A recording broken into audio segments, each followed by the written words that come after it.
Thank you, Mr. Speaker. Look, I just want to pick up on a couple of factual points. First of all, I do entirely share the honourable gentleman's commitment to the right to protest. It is a wonderful, wonderful freedom that we have, and one that we should use judiciously, and I know he and I both have. I do want to pick up on this point about coal.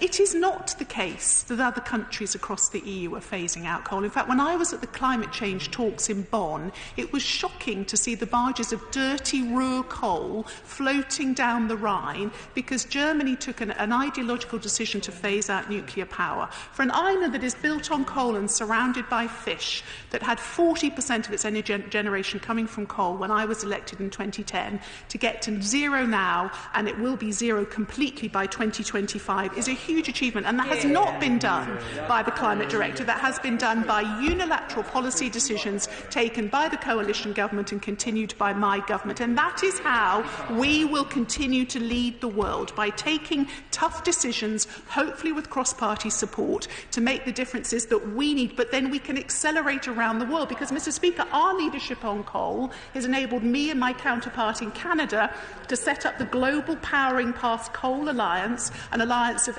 80-plus countries, cities, companies who have all committed to phase out coal thanks to the UK's leadership.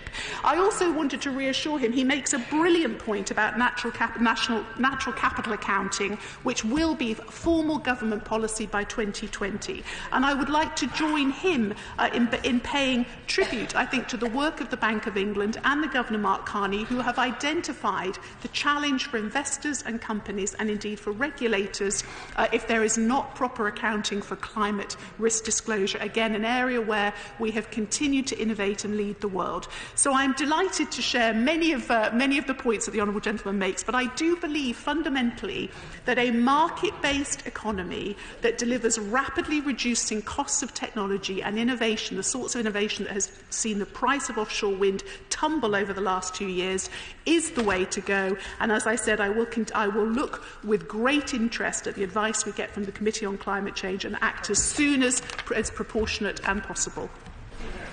Mr. Richard Benyon. Thank you, Mr. Speaker. It's not just the